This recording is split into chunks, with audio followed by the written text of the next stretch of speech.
Hello, मेरा नाम है करण मौर्य और मैं अपना यूट्यूब चैनल चला रहा हूँ यूट्यूब पे।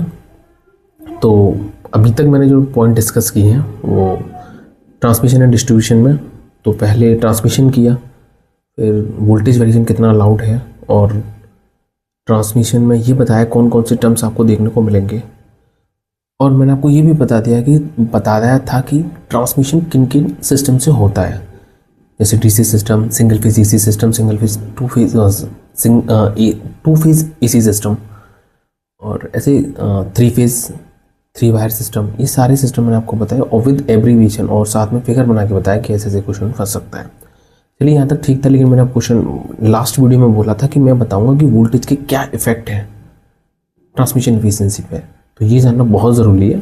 तो ये भी एक नेक्स्ट टॉपिक है, जिससे क्वेश्चन ने एक फॉर्मूला पूछा था यहाँ से, तो उसे आप माइंड में रख के जाना, पेपर से पहले इस वीडियो को देख लेना, क्योंकि पावर सिस्टम का एक शॉर्ट रिवीजन है। जितने भी टेक्निकल सब्जेक्ट आएंगे उन सबका शॉर्ट रिवीजन ऐसे ही कराऊंगा, है ना। और बताइएगा कि जो वॉइस है और जो कैमरे की क्वालिटी स्टेबिलिटी वो कैसी है टोमेट में।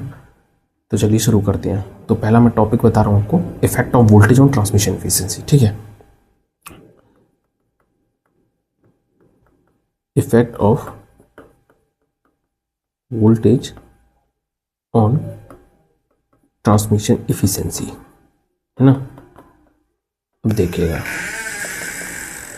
तो क्या क्या इफेक्ट पड़ेगा वोल्टेज का एफिशिएंसी पे। एफिशिएंसी का मतलब ये है कि मतलब जैसे मान लीजिए आपने ट्रांसमिशन किया, अगर आपने 100 मान लीजिए ऐसे एज्यूम करके चलिए कि आपने लगभग 132 kV ट्रांसमिट किया सेंडिंग एंड से, और रिसीविंग एंड में आप चाहते हो कि 132 kV ना आए तो कम से कम 120 kV पहुँचे, या 125 kV या 128 kV पहुँचे।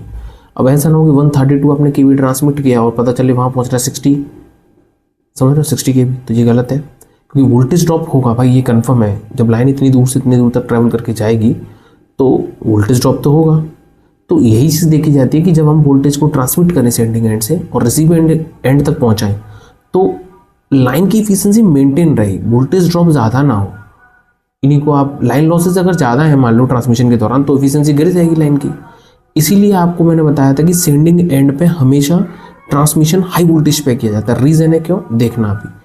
अब मैं फॉर्मूला जिक्र कर रहा हूँ, line losses equal to formula होता है, line loss equal to formula होता है √3 sigma rho L W upon E cos phi. ये बहुत इंपॉर्टेंट फॉर्मूला है, इस बात को ध्यान रखना, कई सारी चीज़ें क्लियर कर देगा। अच्छा, पहली बात तो ये कि रो है क्या, तो रो कुछ नहीं, रो है करंट डेंसिटी। यहाँ पर क्या है, करंट डेंसिटी है ना, करंट डेंसिटी। और ये तो आप जानती है स्पेसिफिक रेजिस्टेंस है। स्पेसिफिक रेजिस्टेंस क्या है, ये स्पेसिफिक रेजिस्टेंस है ना। एल क्या है, तो ये है लेंथ, ये है लेंथ ऑफ द लाइन,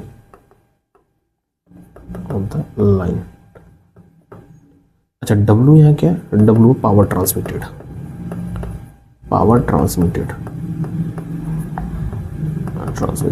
अब बात समझ ध्यान से ना। और E तो यहाँ आपको पता ही है क्या है, वोल्टेज, क्या है, वोल्टेज। तो मुझे तो ध्यान दीजिएगा, अगर मैं कहूँ कि लाइन लॉस का क्या निकालूँ मैं, लाइन लॉस का अगर यहाँ से रिलेशन निकालूँ E के साथ में, तो इनवर्स निकलेगा।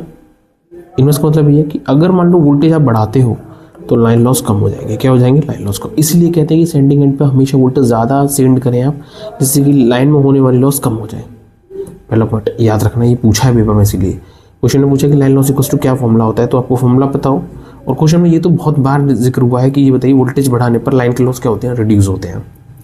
इसलिए हमेशा सेंडिंग एंड पर वोल्टेज ज़्यादा रखी जाती है। ये बात क्लियर है, इधर आ जाइए। अच्छा, अब अगर एफिशिएंसी ही चेक करनी है, मेन एफिशिएंसी, तो एफिशिएंसी इक्वल टू फॉर्मूला होता है efficiency equal to efficiency of transmission, formula होता है 1 minus √3 sigma rho L upon E cos phi. अब देखो यही भी वही बात बता रहा है कि अगर E बढ़ेगा तो ये वाला कंपोनेंट क्या होगा। अगर इस टोटल कंपोनेंट की मैं बात करूं तो ये पूरा टोटल कंपोनेंट क्या होगा, रिड्यूस हो जाएगा। और रिड्यूस हो जाएगा तो 1 की वैल्यू बढ़ेगी, इसका मतलब एफिशिएंसी आपकी बढ़ जाएगी। तो वोल्टेज बढ़ाने पे एफिशिएंसी इंक्रीज होती है, वोल्टेज बस में ना, वोल्टेज बढ़ाने पर लाइन लॉस कम होते हैं। अगर लाइन लॉस कम होंगी तो एफिशिएंसी ऑलरेडी बढ़ जाएगी। ये बात समझ रहे हो। दूसरा पॉइंट, अभी तक तो उसने ये अभी लाइन लॉस पूछा, फिर दूसरा एफिशिएंसी पूछ लिया, अब तीसरा एक और पूछता है कि वोल्टेज ड्रॉप पर लाइन क्या होगा। तो फॉर्मूला होता है वोल्टेज ड्रॉप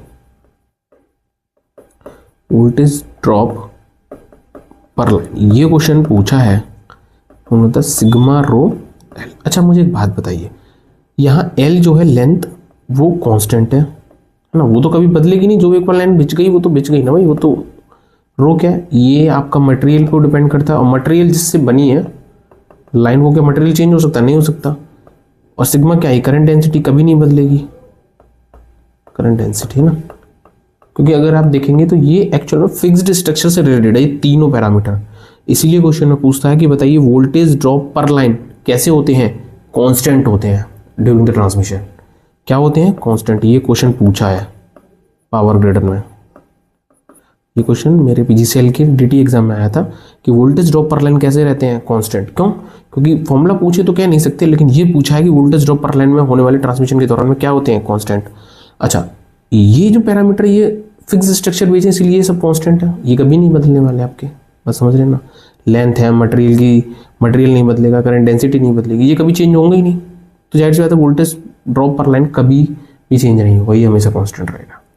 अच्छा एक क्वेश्चन ये भी पूछ लिया कि वॉल्यूम ऑफ कॉपर का फॉर्मूला बताइए, पूछा है उसने कि वॉल्यूम ऑफ कॉपर।